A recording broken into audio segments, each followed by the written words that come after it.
I can never tell if I'm live or not on this thing. But Mahe and I favor nothing missing, nothing broken, nothing absent from your lives that are needed.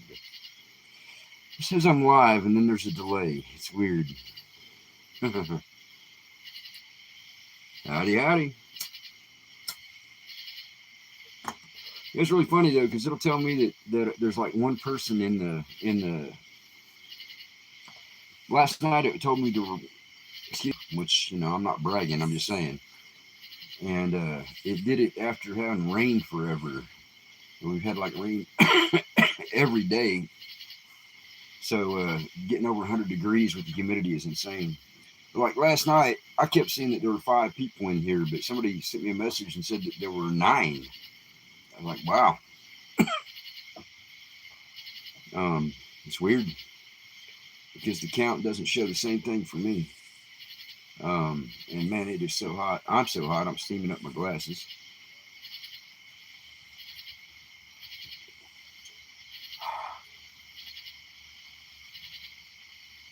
Clean them so I can see.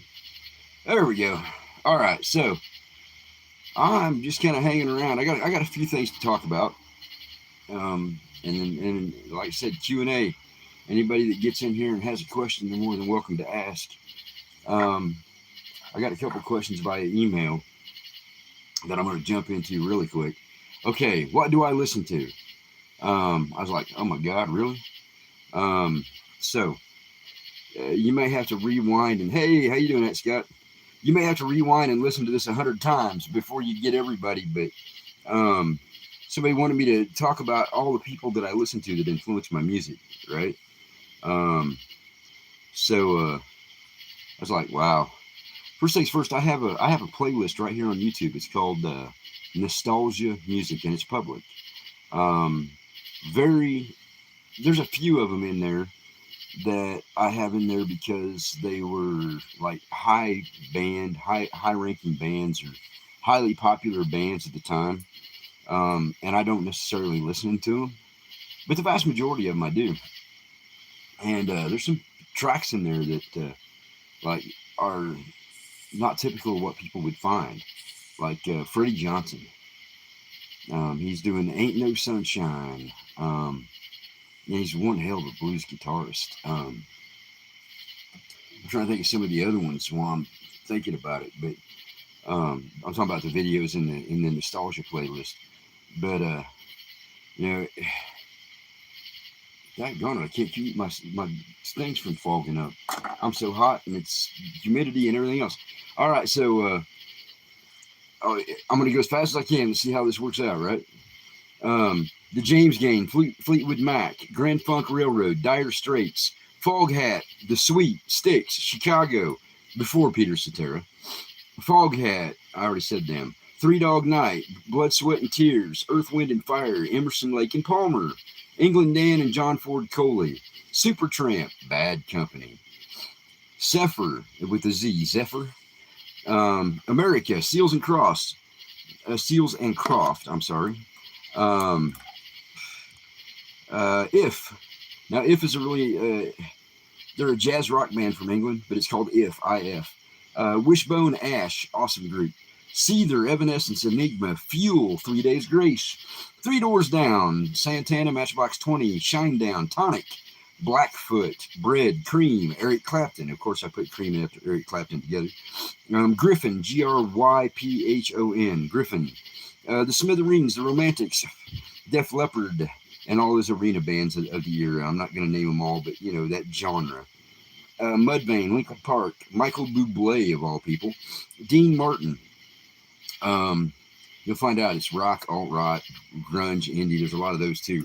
But Kansas, The Kinks, The Kings, The Loverboy, Night Ranger, The Who, Firefall, Barry Manilow, Neil Diamond, The Beatles, The Doors, The Hollies, The Guess Who, The Little River Band, the original, not the guys who are imitating them today. Leonard Skinner, 38 Special, Boss Skaggs, it's B-O-Z-Z, Boss Skaggs. Moody Blues, The Cars, Sting, Blue Oyster Cult, Christopher Cross. Now, Christopher Cross is an interesting, people know him from the song Sailing. Sailing takes me away to where I'm always dreaming. But Yeah, drummer for Three Doors Down. A coffee shop. That's cool. Well, the lead singer passed um, for one of these. I swear it was Three Doors Down. The lead singer passed just a little while ago. Um, but anyway, Chris Cross is really interesting because he plays an awesome guitar. Okay, so where do we go next? Somebody asked me if I have any country music influences. And you got to think about this as far as songwriters and the way that they perform. Because a lot of these people that I'm naming didn't write their own, yeah, cancer. Um, a lot of people that I'm naming didn't write their own music. And then there are a lot of them who did, like Christopher. Uh,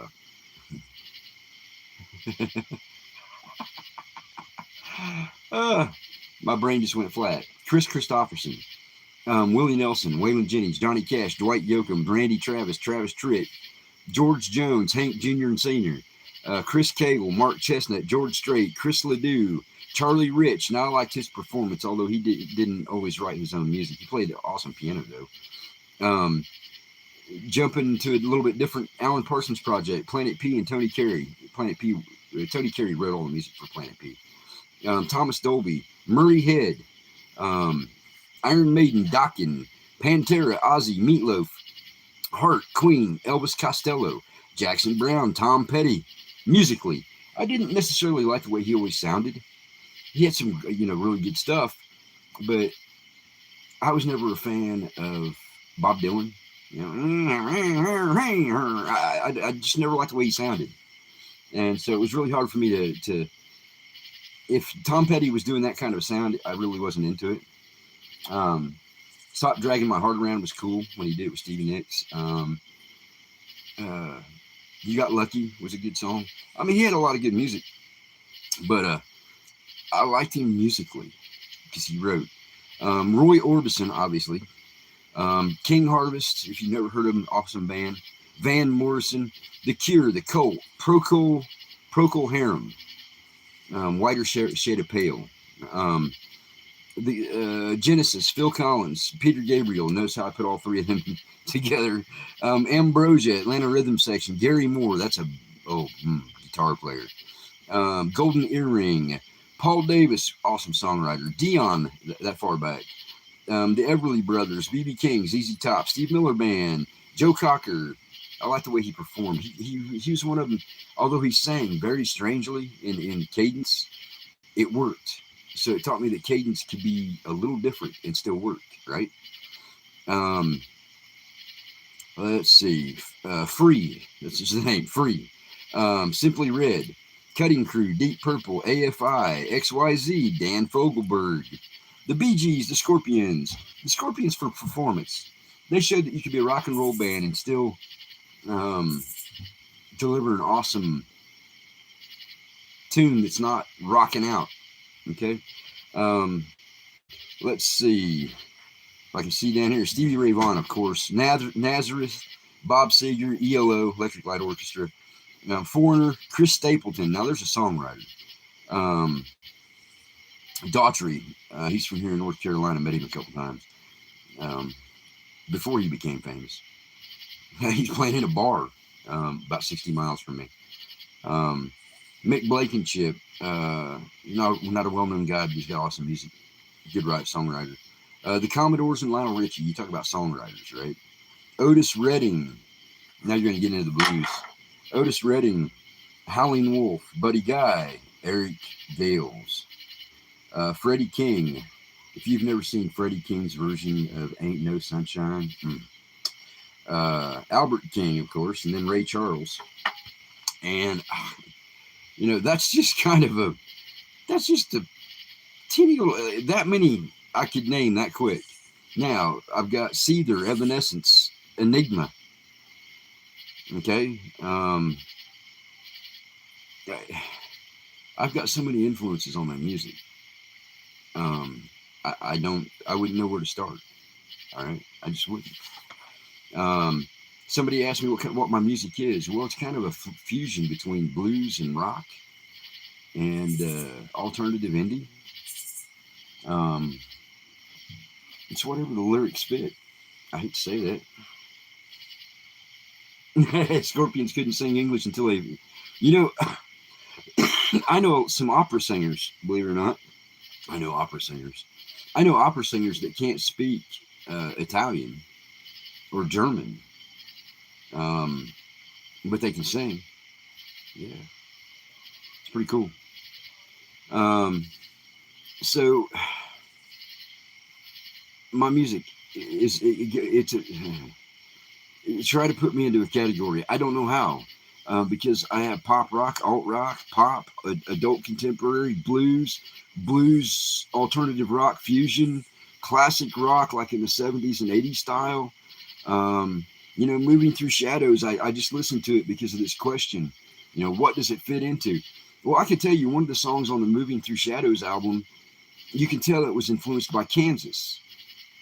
Carry On Our Wayward Son. Um, but That's the band. That's the song. One of the songs that they sang. But you can hear Little River Band.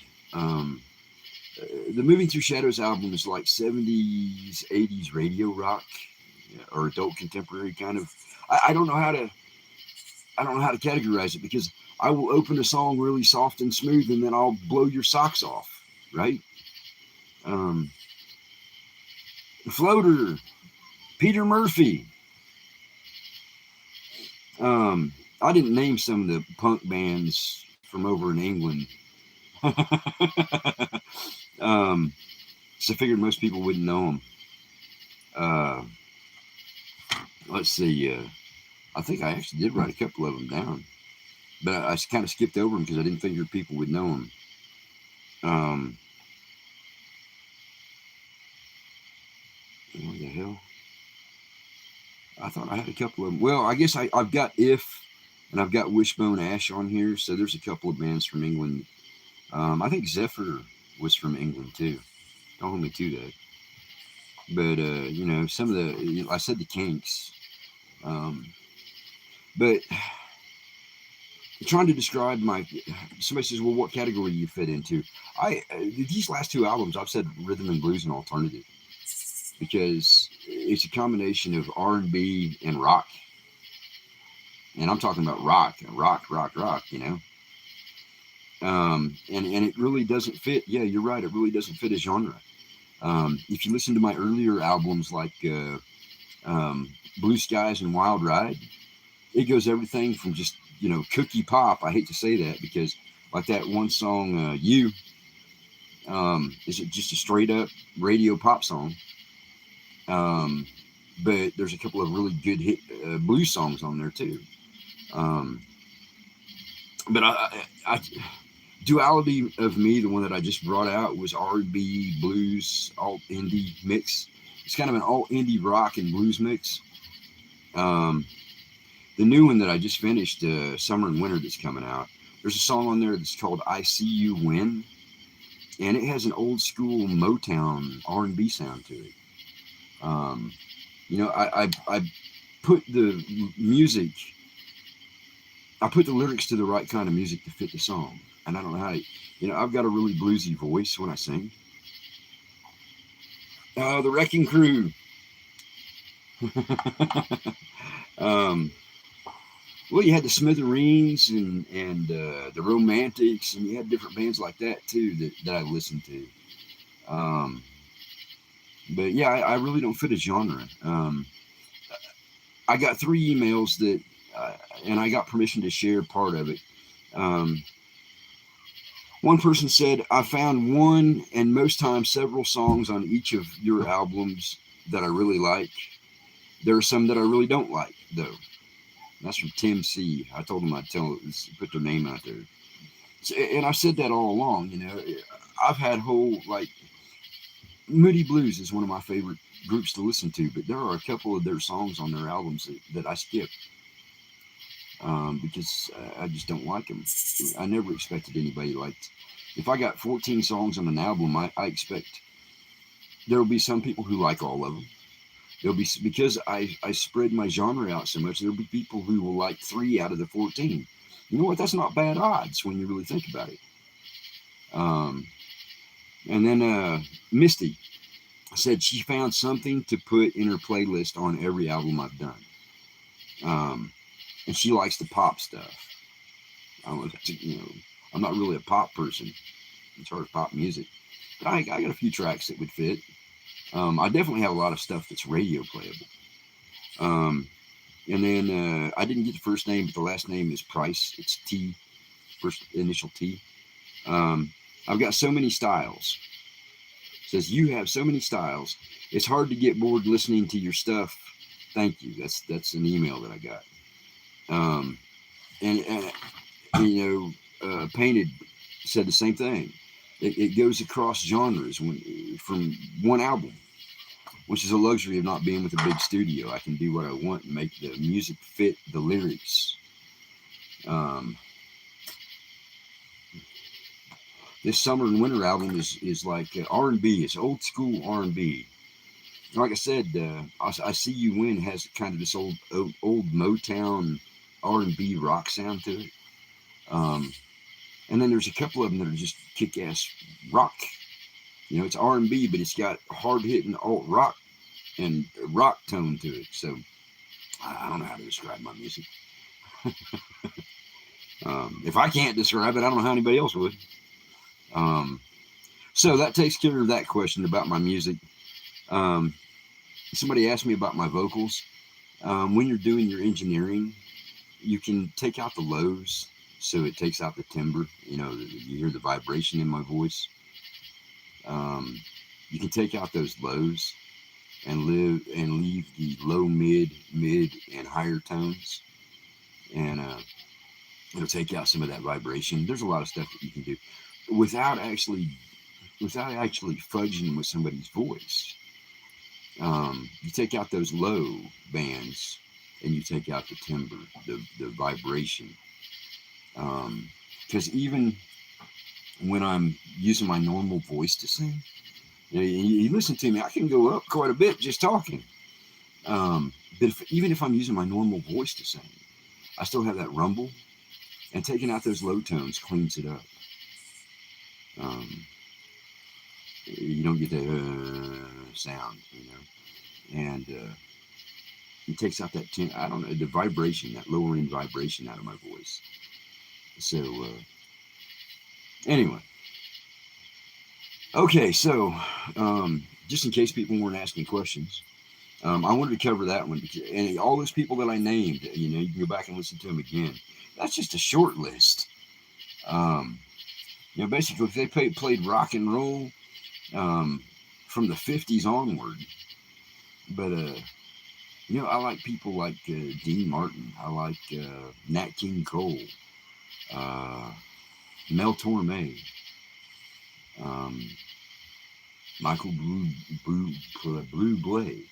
I like Harry Connick Sr. and his big band, the Harry Connick Sr. Orchestra. I like the big band stuff from the 40s and 50s. I like that swing stuff.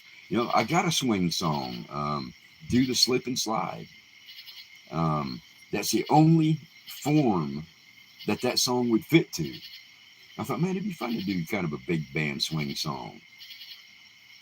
So Do the Slip, then Slide, that's what it's done to, because it's the only thing that would work.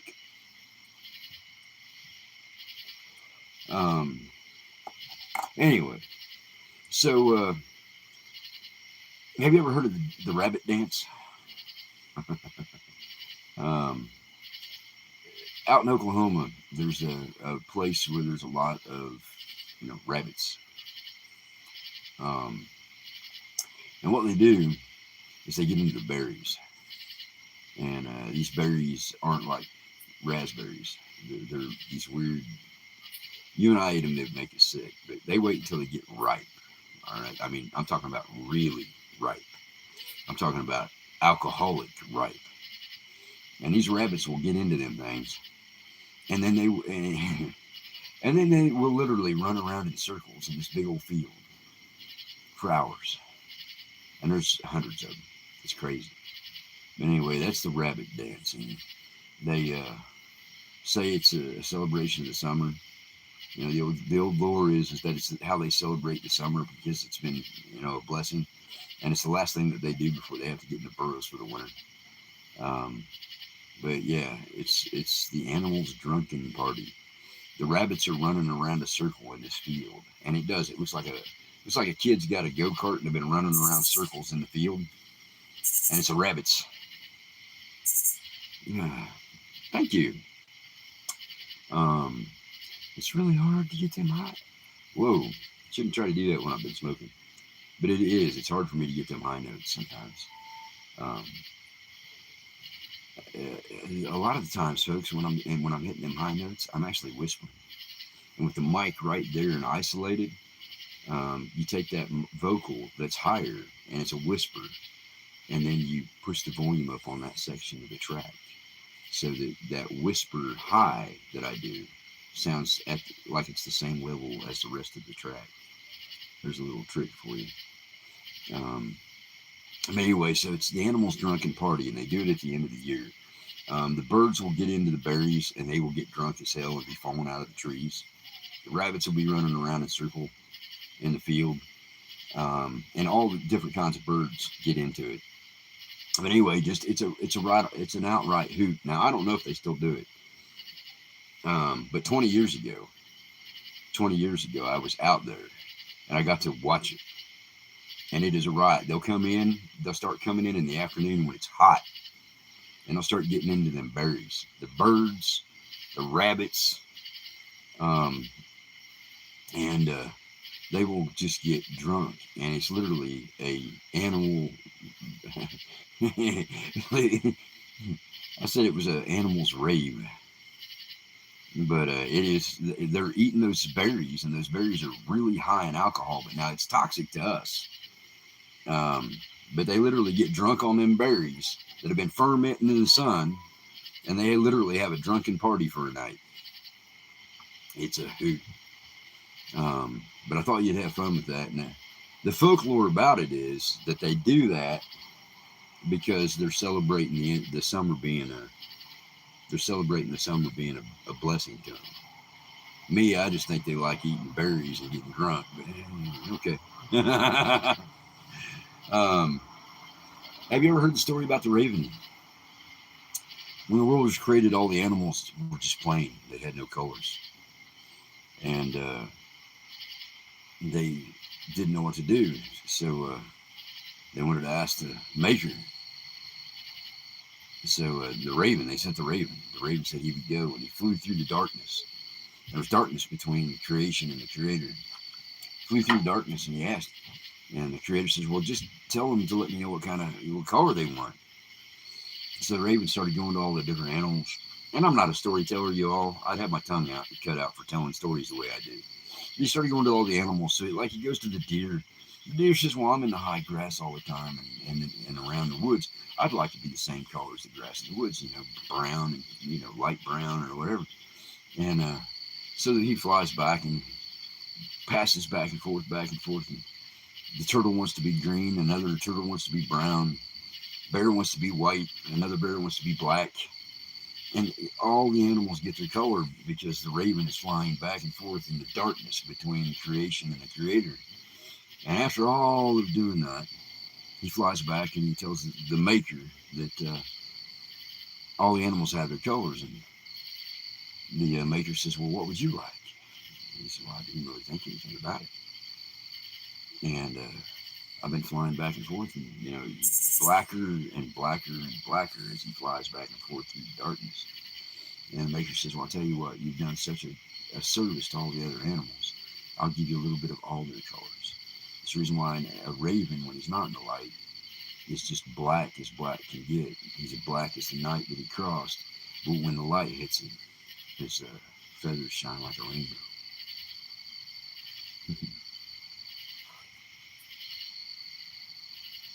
Like I said, I'm not a storyteller. That story would have taken me 35 minutes to tell you if I told it the way it was told. But I'm not a storyteller. And I won't claim to be.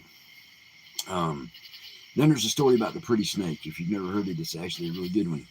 A hunter lives up here in the mountains and had a really rough year.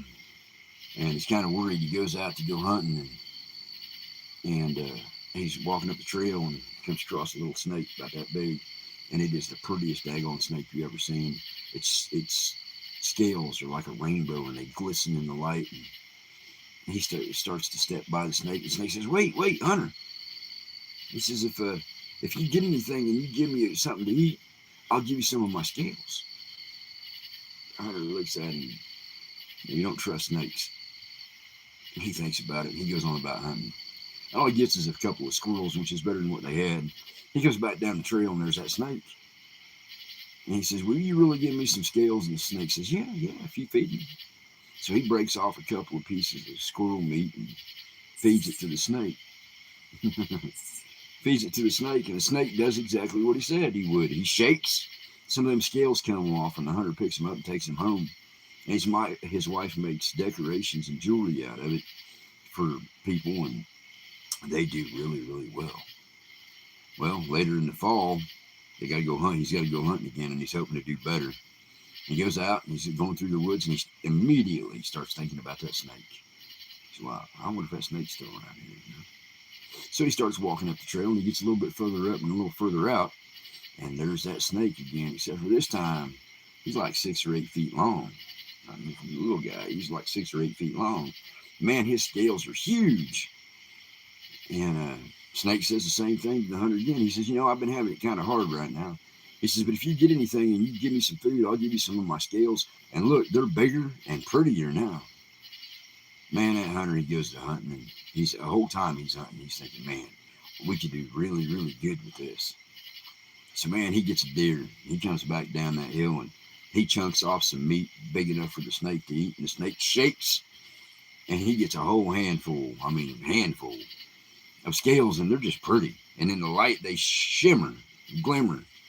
He takes them down to his wife, and she makes jewelry again and decorations, and man, they do good all winter because they can trade that stuff for other things that they need.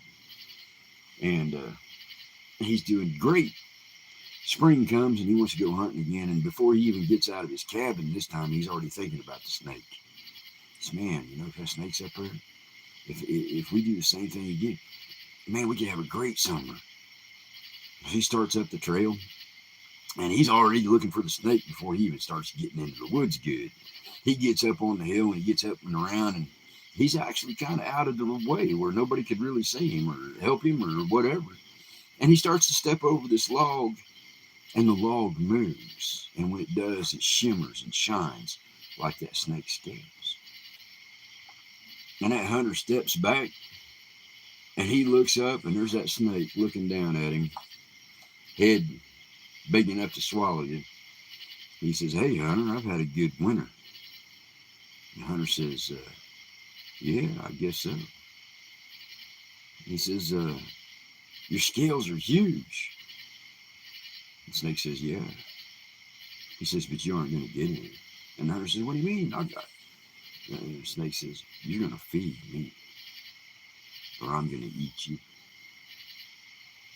And beware the pretty snake, y'all. There's a lot of pretty snakes out there. Some of them have 4 wheels. Some of them have 2 legs and a skirt.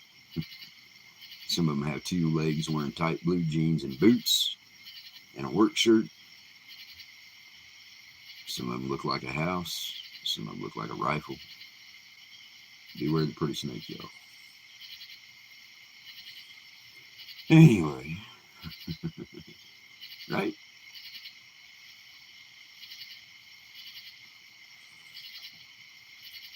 Yep,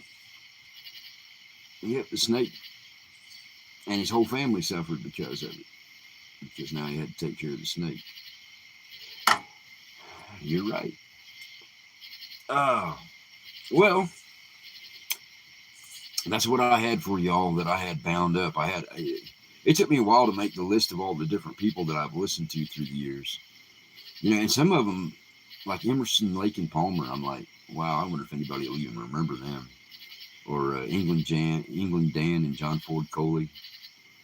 3 Dog Night. There's a band that was awesome, and nobody even knows who they are anymore. The Sweet. Blood, Sweat, and Tears. Trying to think, the James Gang. I don't think a lot of people even remember them. I'd wonder. Then you got Grand Funk Railroad. I mean, you can go back and listen to that whole list, but there's a lot of people that you would think that I listen to. And man, like I'm trying to think. The Everly Brothers, I think they were unique at the time. I don't know who wrote, and I probably should quantify this by saying, y'all, if you're thinking about these bands, think about the songwriters, because a lot of times you'll have bands that never wrote anything; they just performed the music that was given to them. And then you got bands like the Beatles that, some of their stuff was written for them, but John Lennon and Paul McCartney and George Harrison were phenomenal songwriters. Oh yeah, well, and ELO had so much really good music. Um, I find it funny, their version of the Xanadu, Xanadu the movie, they had music in it. But when Jeff Lynne sings Xanadu, it just like blows me away, because I'm not, you're so used to listening to Olivia Newton-John sing that song, and when you hear Jeff Lynne sing it, you're like, huh? And like Alan Parsons' project is really interesting because he didn't sing a lot of that music. He sang backup, but he's a unique guy too. Alan Parsons goes all the way back to the Beatles. You want a really good interview? Alan Parsons with Rick Vito was an awesome interview. I ought to give a shout out too while I'm thinking about it. Rick Vito, man, over the years, I really hadn't been planning on doing my music. I really hadn't. And I've been following Rick Vito for years. Beato. He's a real professor of music. And I've learned so much over the years listening to him that I have applied to getting my albums out. And he has some awesome interviews too, by the way. And then I shout out to Kurt Hotelling too, because he's a friend of mine and he's a music instructor. You see that light come on? There ain't nothing out there. Better not be anywhere. You notice I really didn't want to look.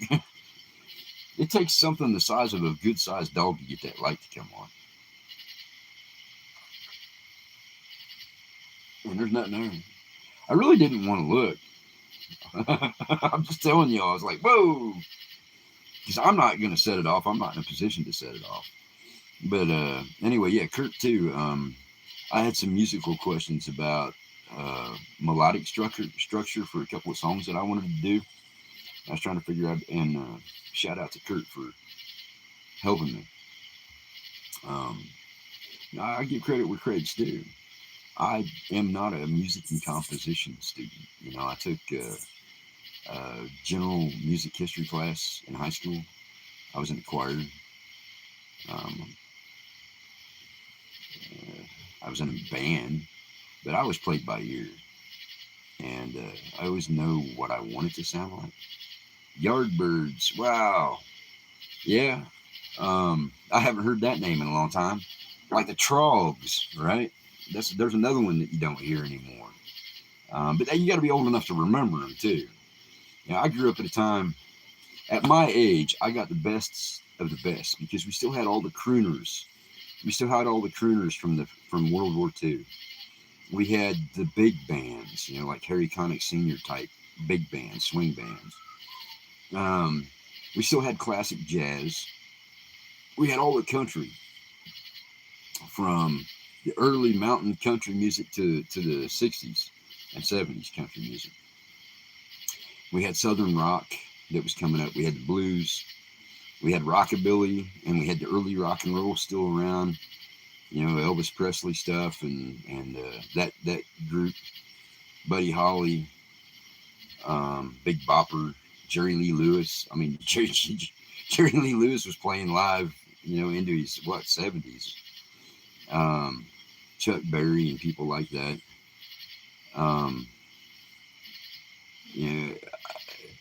my generation is the lucky generation. We came up with the classic stuff all the way back to World War II. Those guys were still out there performing, and then all the way to today. I mean, don't get me wrong. I kind of got a cutoff at about 2010, 2012 as far as music. I mean, every once in a while somebody will come along like Kaleo. It's Kaleo. Heck, man, they're like 10 years old. And I just happen to find them. You know, it's hard for me to find stuff that I like because honestly, after Seether and Mudvayne and Linkin Park, after that era, Papa Roach, I would say like 2004 to 2008. After that group, the stuff that's come out's not really been much to my taste. It just, you know, there will be an exception here and there, but I like rock and roll. Greta Van Fleet. Why does that name sound familiar? Well, it's like Mick Blankenship's newer. But and then I like some of that. Have you guys listened to any of that outlaw country? I'm talking about modern outlaw country. It sounds like amped up Southern rock, and it's really good stuff, right? Rogue, how are you?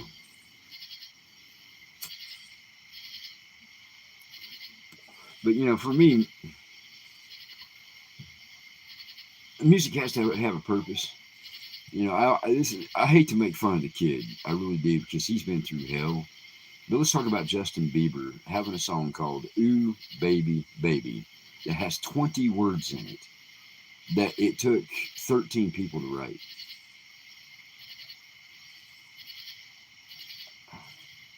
Huh? I'll tell you somebody that's coming out though, and you all are gonna look at me sideways and backwards, and you're gonna go, oh, Miley Cyrus. You know, Hannah Montana. I'm not so that's past. I was past that age group for Hannah Montana, and I really didn't. Yeah, music with a purpose. And then I really didn't dig any of the crazy stuff that she was doing at her coming of age party that she had on the wrecking ball. Don't get me wrong, it was fun to watch. I admit it. I like window shopping. It was fun to watch, but it wasn't fun to hear. Man, some of the stuff that she's done in the last 4 or 5 years, she's matured, and so is her music. And she's got some fun. I flat out tell you, I don't know if she's writing the music or if she's co-writing the music or somebody's writing the music and she's, you know, they do that. They got songwriters. But the stuff that she's performing has been some really good stuff, you know? And I never dug her as Hannah Montana. I never dug her at that transition phase, you know? But the stuff that she's done in the last, say, 4 years, and she's done some phenomenal songs and some phenomenal performance, lyrical performance. Give credit where credit's due, right? I like to see that kind of a positive change. You know, I hate to think about what the music industry's doing to her, but her sound is just amazing. How about any of you? Any like really off the mark bands that you guys like that I might not know, or you want to know if I do know? Steve Miller Band. You know, I met him out in Oregon. Amazing guy. Now this is like 20 years ago, but and he had a studio out there by trying to remember what the name of the it's not on the Rogue River side. It's on the other side. There used to be a classical performance place there. I'm trying to remember. It's down along the river. Anyway, he had a studio out there. But yeah, I met him out there. I don't know if y'all knew that, but like Jeff Tate and I've known him for decades. And he lives in K Falls, or out there by K Falls, Oregon.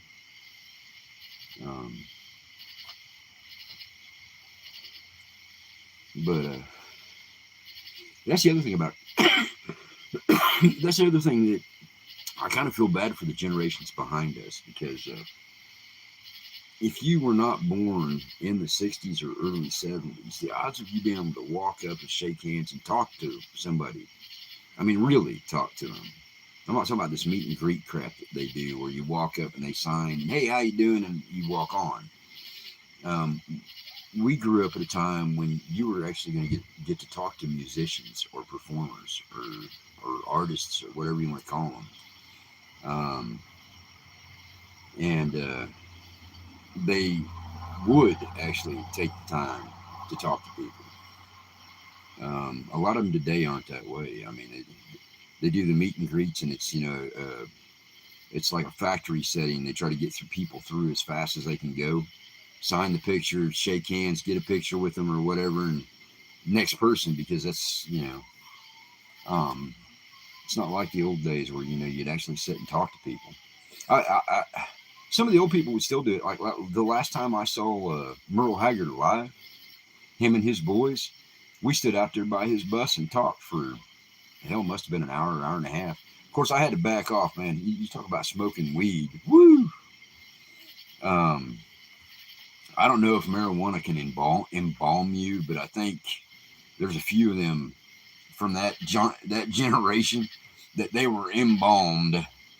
Great people, though. That's the thing. You can still talk to them. Um, you know, yeah. The younger generations missed out on that stuff. Maynard Keenan. Now, why do I know Keenan? For some reason. Well, if you listen to my music, this new one is awesome, y'all. I got to do this new one in a studio, and you can tell. Now, don't get me wrong. Pro Tools and Pro. I don't know what the heck. I can never pronounce the other one.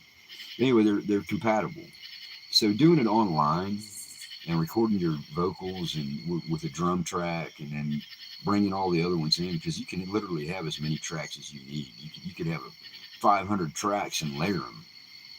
Um, I mean, in the old days, like the guitar player would be in the Bahamas and he'd lay down the track and send it to the studio, and the vocalist would, and they would all work it out.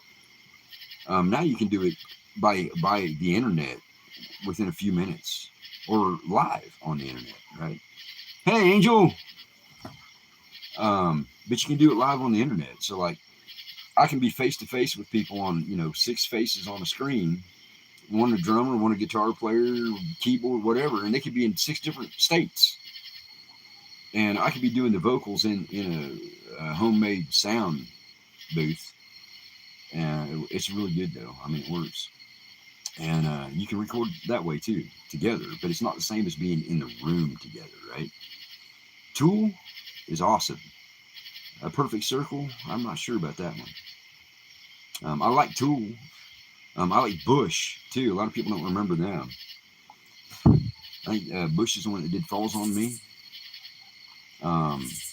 So there are a lot of, but I haven't found a lot, like Chris Stapleton is not even new, but he's a hell of a songwriter. I mean, I don't know how many years he's been out now. What, maybe 15? I mean, he was traveling, doing bars and gigs and stuff like that, but I'm talking about everybody knows him. It's just, but the music, this album was done in a studio with a bunch of people, and there's a different energy to it.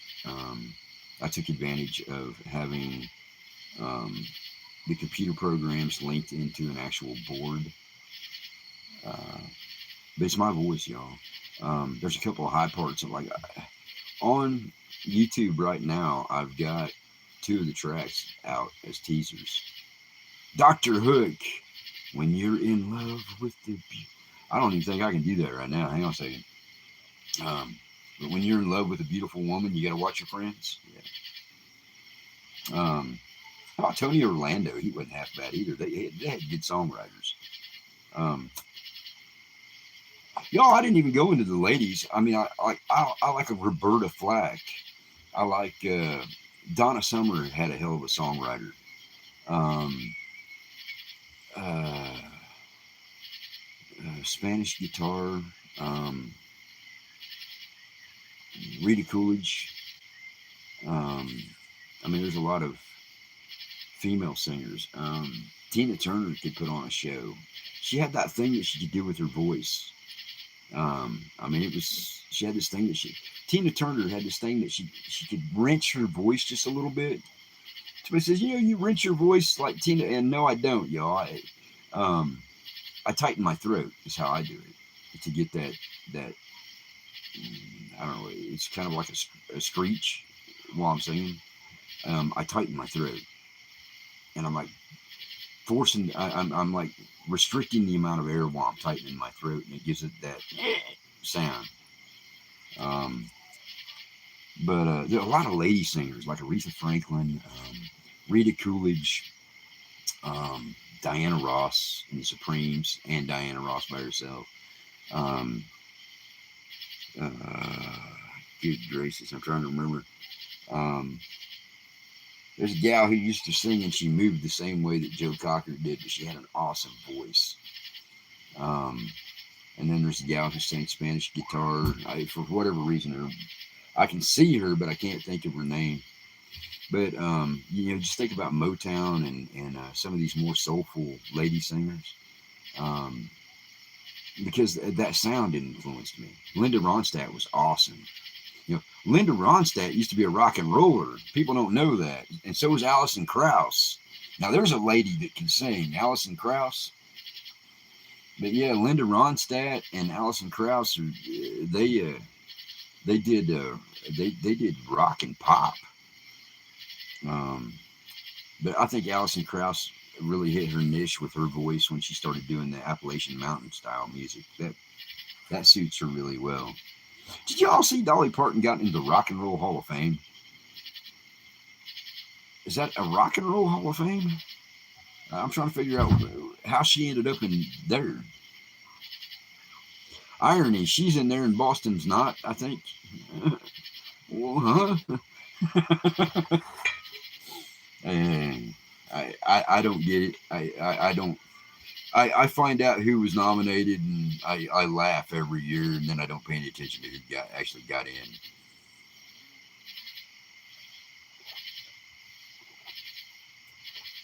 You want to listen to a funny nomination speech, though? Go listen to Pearl Jam. And I think about 12 minutes into because all of them are talking, about 12 minutes in, you'll hear a name that's familiar. I'm just telling you. About 12 minutes in, you know, Ed Severson used to play at a place called the Casbah in San Diego. And I can't remember the name of his band. Eddie Money was awesome. I don't know if that's who you're referring to, but Eddie Money was awesome. Um, I don't like his movie tracks so much, but I do like when he was with Loggins and Messiah. Kenny Loggins is a hell of a songwriter. But a lot of the movies that he wrote music for, I didn't like. But Loggins and Messina was a hell of a group. Just like Seals and Croft. But Kenny Loggins. Now, I will tell you this. There is one song that Kenny Loggins did that I just laugh and have a great time every time. And that's I'm All Right. Nobody worry about me. Because all I see is that gopher. Right? The gopher and Rodney Dangerfield. I mean, you couldn't have wrote a more perfect song for that movie. But I always think about the gopher dancing. And of course, the other Rodney Dangerfield movie was Back to School, and that was Oingo Boingo. And I think Danny Elfman is one of the best musicians and songwriters out there, right? Because you got Oingo, he was with Oingo Boingo, and they did Dead Man's Party, and they performed that in Back to School with Rodney Dangerfield. But Elfman has written so much music for movies. It's crazy. He's a hell of a songwriter, and I probably should have mentioned him too. But, you know, and I didn't want this to be all about music either. But you know, any other questions other than music? um, but yeah, if you get a chance to listen to Pearl Jam on their acceptance speech, like I said, about I think it's 10 or 12 minutes in, they mention a name that y'all will recognize. Um, yeah, Dead Man's Party. Oh yeah, Danny. You know, a lot of people don't realize how many movies that he's worked on the scores to, and he also writes music for other bands. You know, no doubt, um, their songwriting was phenomenal. Um, and Gwen Stefani was just cute as could be. Oh, Grace Slick, man, what a voice! Yeah, Jefferson Airplane, right? Um, there's a band that hardly anybody even knows about, right? Um, but like Gwen Stefani, I met her. She was so cute, and I say that she was cute, and she was just as friendly and nice and polite as could be. But she had a unique way of delivering a song. What do they call that? Ska. I kind of like some of that stuff. Um, but you know, I'll go back to what I said. Very rarely do I find anything that's new that I'm even interested in. As far as music goes, if you listen to my music, you'll hear all these influences. You know, it's like I say in that one song on. It's the first song on "Moving Through Shadows" the Dawn side of the album. It sounds like Kansas from Leftoverture, and it's because that's the way that lyric. I still wish I had. By the way, I think I mentioned this before. I'm gonna say it again. I'm in the process of making it so that people can get vinyl and CDs of all my albums. I'm in the process of it. Um, I'm talking with the company, and when I do it, Moving Through Shadows Dawn and Moving Through Shadows Dusk will be a two CD or two vinyl set. So when it comes out as a CD, you'll have both the you'll have the Dawn and the Dusk covers on the outside, and if you get the vinyl, you'll have two albums, and then if you get the CD, you'll have two CDs. Um, because that's the way it was intended, and that's the way the concept was done. Um, well, you know, Beck, Jeff Beck, the guitar player, he's done some pretty interesting collaborations, like with blues singers, um, back in the day, anyway. Uh, Stevie Ray Vaughan, did I mention him? I'm just saying, um, his brother. Uh, you know, blues. I like blues. I like country swing that has that rock beat like ZZ Top. Beck.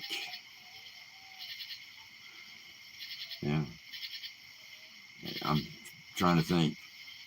I probably know, and it's just not clicking, y'all. Um,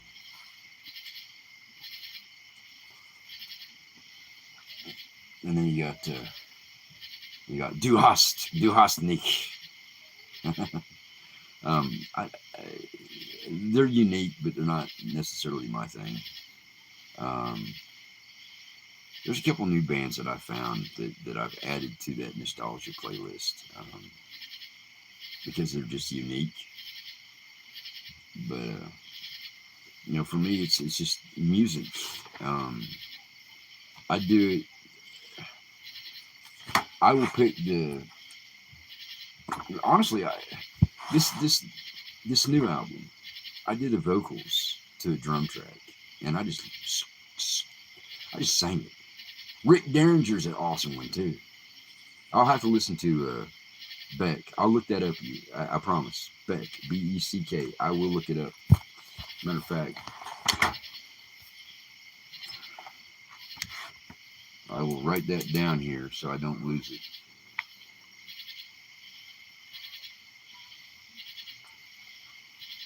See, I wrote it down. But I've been picking up on, you know, I try to find different things. Um, you guys ever listen to Fish? I didn't like all their stuff. You know, there are people who are like fishies, like there were, you know, deadheads. Um, I saw them a long time ago, and they're unique, but I don't like all the stuff that they do. I'm not, you know, there's some stuff that they do that I think is just great. It's like the Grateful Dead. I never really did like all their stuff, but I like some of it. Um, I was one of them that kicked the fence down in Indianapolis to go to the show. Hey, you be old enough to remember that? Yeah, I saw Fish too, but he put on a good show, and it was fun. Um, but yeah, the Grateful Dead was playing in Indianapolis, and they oversold the show, and it wasn't scalp tickets. It was actually they oversold the show. So a bunch of us that were younger and a little more rambunctious, just knocked a section of fence down, and we all went and sit in the grass at the top. Hey, we paid, um, and nobody did anything about it, which is really funny. You know, don't sell. I think it was 800 or 900 more tickets than you had space. So the Fix, yeah, that's a good group. Um, Duran Duran, I didn't mention them. You know, I like their early stuff that they came out with. You know, like Hungry Like a Wolf and things like that. But I like their later stuff too, like Come Undone. Um, Duran Duran has this awesome song called it's the video is banned in the United States because it's too racy, too sexy. Um, but Duran Duran was an awesome band at the time, as far as the variety. I didn't say David Bowie, but David Bowie's a huge influence as far as the sound. Um, when he came out with Modern Love, that was a little odd. But China Girl was a good song. Um, not too much David Bowie didn't do that I didn't like Changes. I'm just naming the big ones, but you know, David Bowie, Billy Idol was an interesting one too. Great White, White Snake, yeah. I didn't see them together. I saw White Snake, but I didn't get to see Great White. Um, that Monsters of Rock thing, they had White Snake there. They also had Docking. Docking was awesome. Um, I never did get to see Motorhead. Um, but yeah, you know, and then you know, I've got metal influence too, like Metal Church and bands like that. Um, Dead Can Dance, yeah. Um, uh, well, and there's other bands too that I like Coheed and Cambria. Have you guys ever heard of them? Um, uh, there's another band. They sing The Warmth. Incubus. I like Incubus. I listen to a lot of stuff. Enigma. You know, Enigma is that chill out stuff. You know, it's kind of mood music. But I like the way that they arranged their music and the way that they laid it out. Um, but Incubus is, you know, a decent band from back in the day. And of course, I like Mudvayne and Cedar and Evanescence and Flyleaf and folks. I like Avril Lavigne. I just thought she was funny. I mean, she can sing, um, but she had a sense of humor, and that's what I always found fascinating about the little booger. She had a sense of humor. Um, but and then her later music was some of her later stuff has been really fantastic. And of course, that's probably 10 years old, even 10 or 15 years old. But I like watching them mature. You know, I'm older, so when you got some of them that came out, yeah, I like to dance. That's one thing I like about the Kings. Now I met them out on the West Coast, and they do that song "Switching to Glide." And a lot of people didn't hear that song, and a lot of people don't even know what I'm talking about. But it's nothing matters but the weekend from a Tuesday point of view. Like a kettle in the kitchen, steam begins to brew, switching to glide. But that song you can dance to, and it kind of gives you a bump up, you know. I either want to dance to it or I want to feel something. See, you know that song. Um, I want something that I can either move to or that I can feel. This summer and winter album that I did that's coming out, it pre-release is Friday, the 21st, and then the full release is the 18th of September. Um, it's more about feeling, but there's a couple of really good songs in there that you can dance to. Um, there's a song called "Is It Freedom?" And man, you can dance to that. Um, you can dance to that, and then there's a song called "The Gray," and it's talking about the gray in the world. It's something you can feel. My last album that I did, "Duality of Me," that's a feel. There's a couple of dance tracks that you can dance to, but I either want to have an emotional or a life connection with my music, or I want to get you up and dancing. Like "I'm Still Awake" or "You." Um, that's all on Miranda. That version of that song is all on her because she does dance music, and I love singing that. I enjoy singing that song because it's got a nice beat to it, and even "Meaningless Token" has a rhythm to it, even though that's an emotional type connection. Nickelback, you know what? I don't understand the bad rap that they got either. Same thing with Creed. I think Nickelback got a bad rap because they kind of it was that Canadian thing. But they had some really good songs. The first one I remember hearing them do was "How You Remind Me," and that was kind of like a canned radio song, but it wasn't a bad one. And then when you go back and you listen to the other album that they had before that, it was really good. And then Creed, they just kept pouring the stuff out, good music. But then they got all tangled up and confused with Christian rock and all kinds of other stuff. And the lead singer ran his mouth a couple of times, and that kind of did it. Theory of a Dead Man was a good one. POD was a good one. Korn they had their music. Now, I hated this thing to be all about music, but if you guys like music, I do too. Yeah, Creed has some really truthful music, Alice Cooper.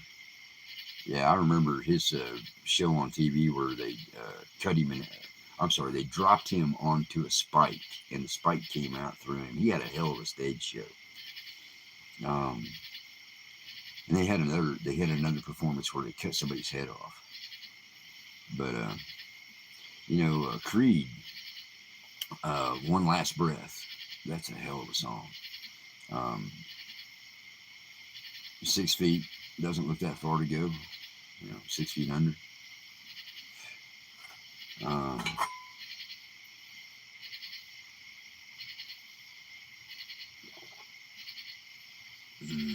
Of course, Seether has a couple meaningful songs too. "Fake It." "Fake It If You Don't Belong." Just fake it. I like the uncut version better than I do the cut version. But yeah, there's a lot of really good bands. I mean, you can go back in time and listen to bands that you thought they were just rock and rolling and doing this, and there's actually some really good meaning to the songs too. I didn't mention CCR, but I really have always enjoyed John Fogerty's music. Same thing with Pink Floyd. I just figured that would be obvious.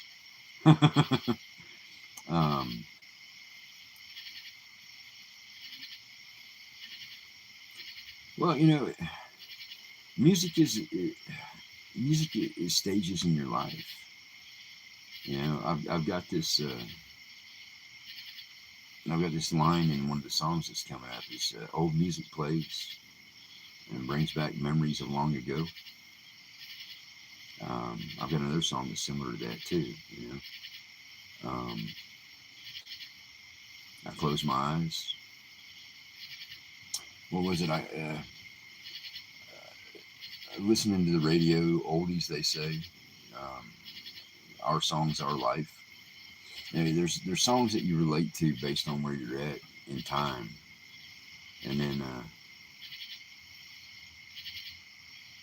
oh, I don't watch music reaction videos. Um, yeah, there are a couple of them that I was kind of interested in. There's this there's this young guy, must be in his 20s, and he's starting to listen to old heavy metal and old rock and roll guys. And I thought, man, he's going to get his ears blown off. But I just don't have time. I remember most of the music. Um, you know, speaking of, I've been trying to go back in some of these music videos that I have up from the shows that I did last year at that karaoke place. And by the way, I'm using backing tracks when I was at that karaoke place, but my mic is live, and it's double tracked over the top and in front of the backing track. That's the reason why it sounds the way it does. And there's a few places where you'll hear the background vocals come in and then I come in. That's the reason why is I'm having to use my backing tracks because I didn't have a band with me at the time. Right now, Gary and the crew have volunteered to be my trouble, and that's how I'm doing these shows that I'm doing now. And we've got a gentleman's agreement, um, and I'm getting them on the main stage with my songwriting and singing, so we're doing all right, right?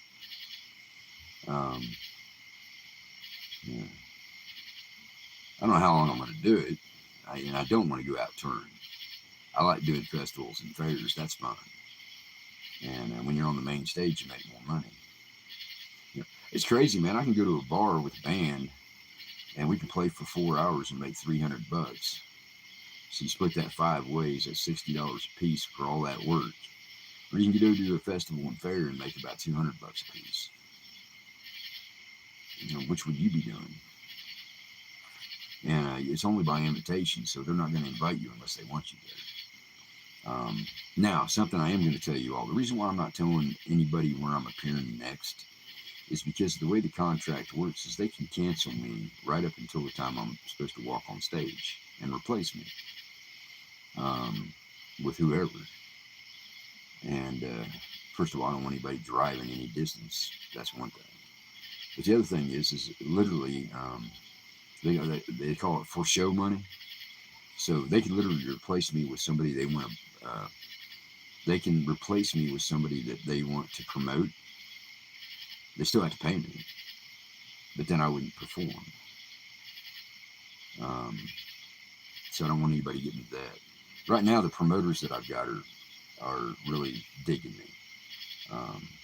We did that show down there in Georgia a few weeks back, and they had 2 headliners. And I'm sorry, I don't know the bands. They're young guys. They're new. They're new. They didn't sound bad, but it's not my kind of music. But we got voted second. The main headlining band got #1 spot for people wanting them to come back, right? And then we got #2. And then the second headliner, the one that we opened for, got 3rd spot. So we actually beat one of the headliner bands for being wanted to come back to that festival by the people who were there. But see, all my music's original, and I'm not covering anybody. It's all mine, and that makes a difference too. When you got cover bands doing the side stage with a few of their originals, and then you got somebody like me that walks in with a full set list that's all original music, it does make a difference. Pacific Northwest, that's a long way from me. I'm in the Southeast. I did like being in Washington. I used to go to Seattle and Everett and Welcome and Bellingham. Fried green tomatoes and Sarge. They're in Everett. Good memories. Sarge used to throw a party every year, a birthday party, right? He'd have a birthday party every year. It was his birthday, but he threw the party for all of us.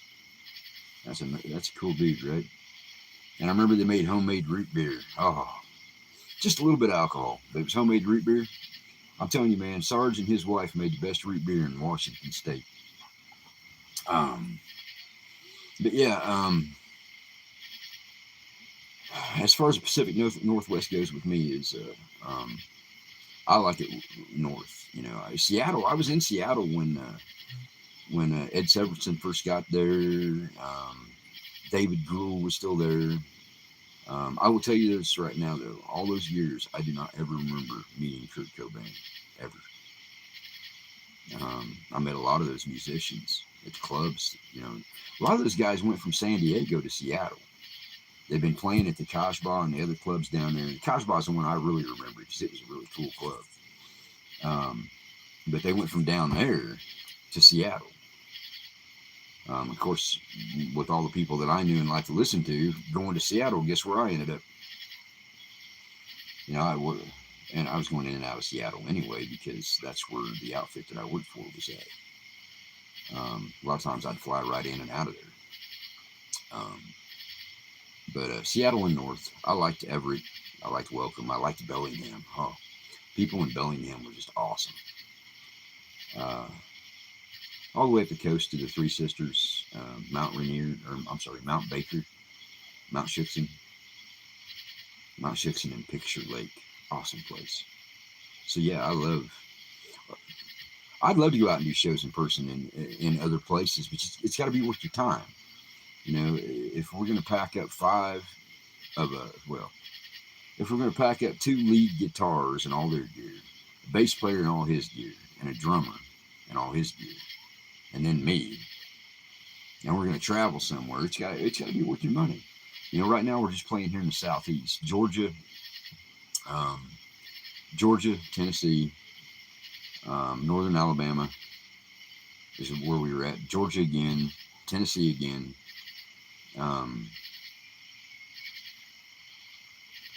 Queensryche, what are you talking about? I talked about Jeff Tate earlier. Jeff Tate was cool, y'all.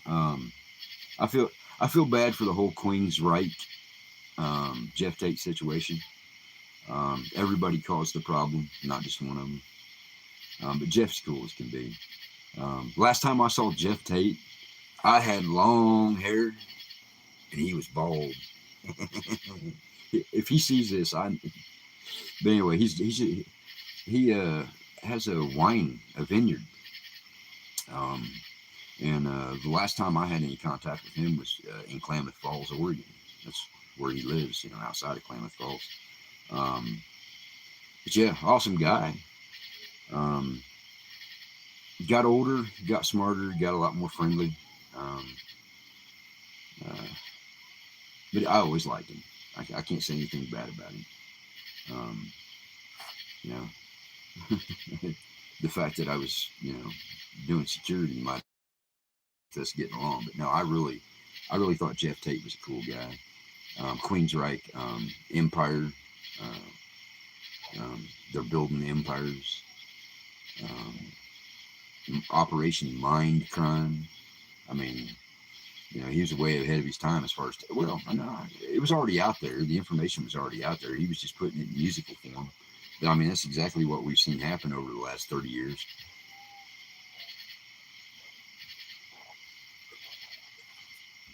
Some other really cool ones. Trying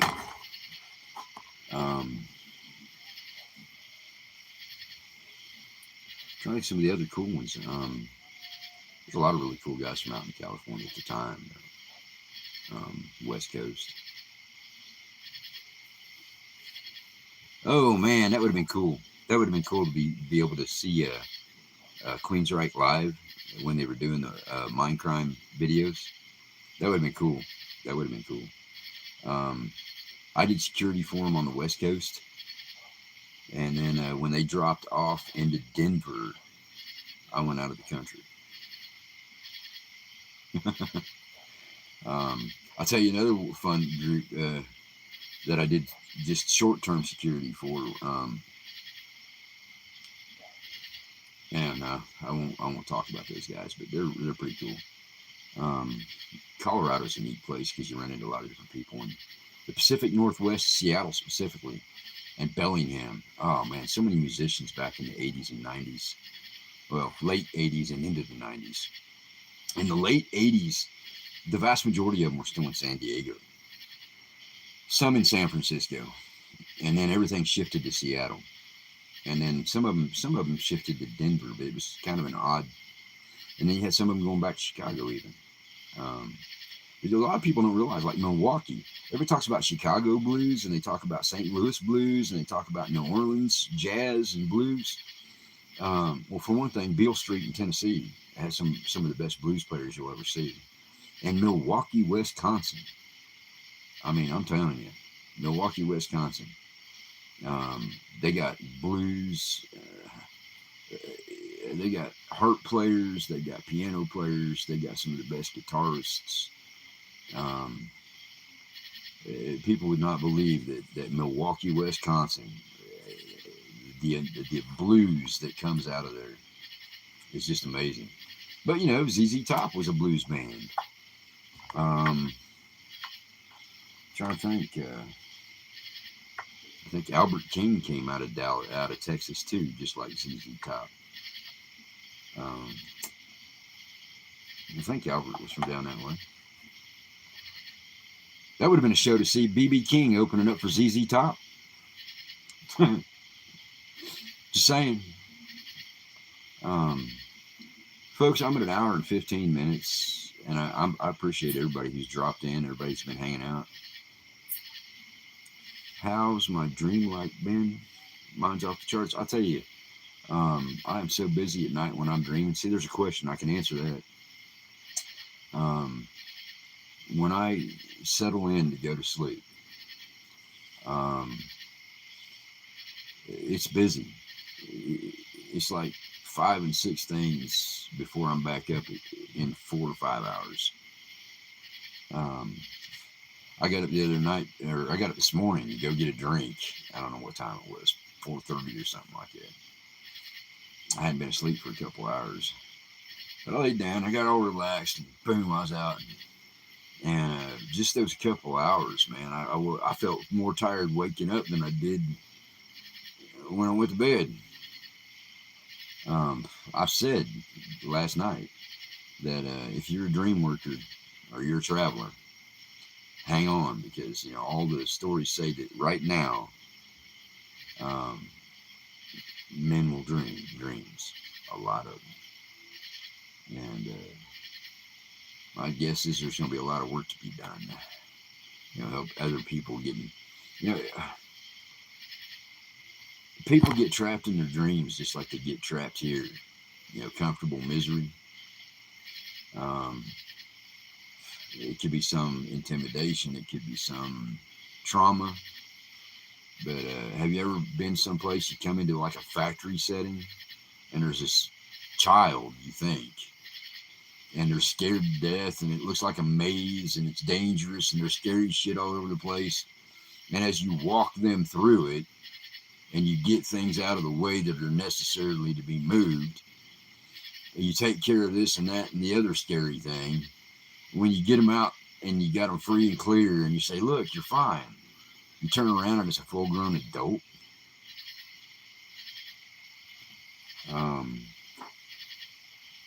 You know, and it's probably worse now. How many of you have heard this crap about people don't have an internal dialogue? It's like, how can you not have an internal dialogue? You know, Jiminy Cricket, that's where that Jiminy Cricket comes from. He's your internal dialogue. Where you can actually have a conversation inside your head before you ever say it outside. And you're arguing with yourself. Unfortunately, I lose them arguments a lot. Good. That means that I still got that check valve working the way it's supposed to, right? But I cannot imagine not having an internal dialogue. I've had an internal dialogue my whole life. I can sit here and think through a song and no, that doesn't sound right. The one voice is saying, oh, that don't sound right. Try it this way. And then I'm like, man, and then I'm like, daggone it, you're right again. And it's still me. It's just, I don't understand how you cannot have one. I think it might be medication. You think about all these generations that we've got now that have been on this ADHD med that they really didn't need. They just needed to go outside and play. Um, less trauma in the schools. But I'm wondering if the HD, if it's a cross between the injections being so high, because there's the adjuvants in the injections is micro aluminum that can cross through the blood-brain barrier. So if the aluminum's getting past the blood-brain barrier. And then thimerosal, which is mercury by any other name, is still the same. Just like a rose will, by any other name, will still poke you with its thorns. So you got thimerosal, which is mercury, and micro aluminum adjuvants, nano aluminum actually, affecting the brain. And then, because of those things, then they end up on ADHD medicine. And I'm wondering if that's not what's killing the inner voice. Because the further out we've got, the more you hear about that inner voice not being there. Just saying. It's not correlation is not necessarily causation, but when you have a correlation of the increase of the first factor, and then with a slight lag, you have an increase in the second factor, then what's the odds that it's not connected, right? As far as dream time goes, I meant it last night when I said it. If you were a traveler and you find yourself in other people's dreams a lot, get ready. Back then it was a cleaning time. What was interesting too is in the 80s it was going on. And then I remember some of it in the 2000s. And I think it's coming again. As a matter of fact, I'm reasonably certain it's coming again. And curious enough, just like the Bigfoot sightings are in sync with the solar cycle, it seems like the traveler duties are in sync with the solar cycles. Think about the energy changes. I saw a yellow sun today. I was amazed. I haven't seen a yellow sun in I don't know how long. I remember the sun being yellow. Man, I remember when I was a kid, get up in the morning and I used to have to ride from one place to another, newspaper route.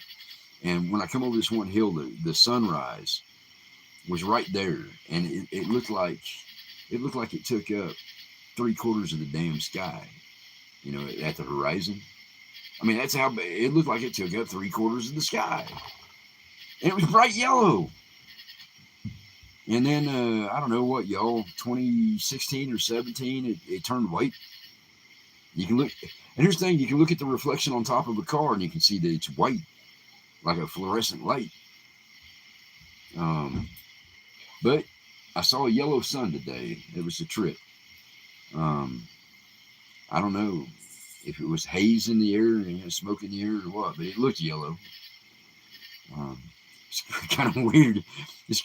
Traveling nightly. Yeah, a lot of people are going to end up.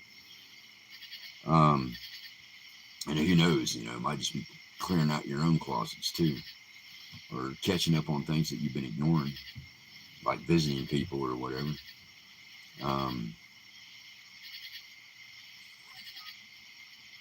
Yeah, hot and dry. Yeah, I'll tell you, man, folks. This is the first time we broke 100 where I'm at.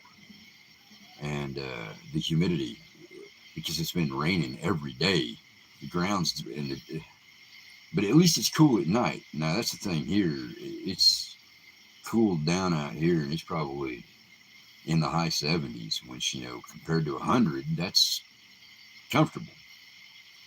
Anyway, folks, I have got to knock it off for the night, and I appreciate everybody who joins later, and I appreciate everybody who's here now.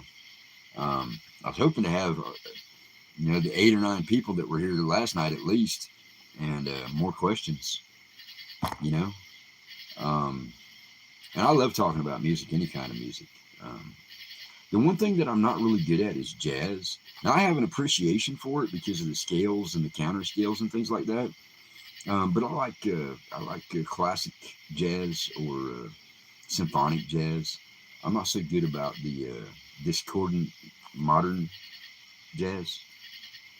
Um, although that Beck and Omdi, the guy and the girl, he's a drummer and she plays keyboards. They're interesting. I don't think I could listen to it all the time, but it is an interesting style of music.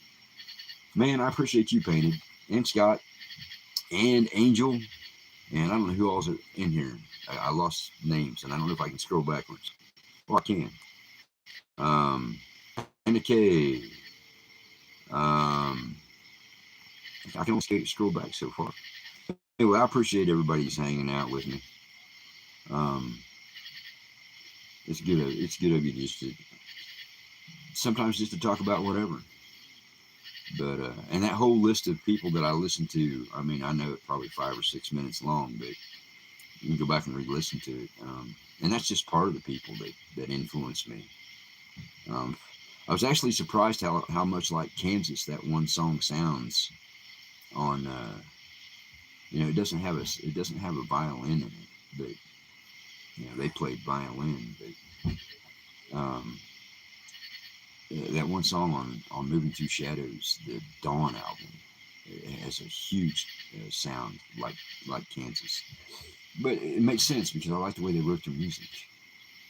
And the one that I always talk about that I like is Our Sanctuary, the one that I did live over here at the uh, karaoke place, and the one that's in the set list now.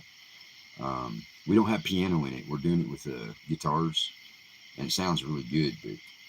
But that one there, I put underneath it. If you've ever heard Barry Manilow's time in a Weekend in New England and Mandy, you'll see kind of where I got the idea for the way that song's arranged.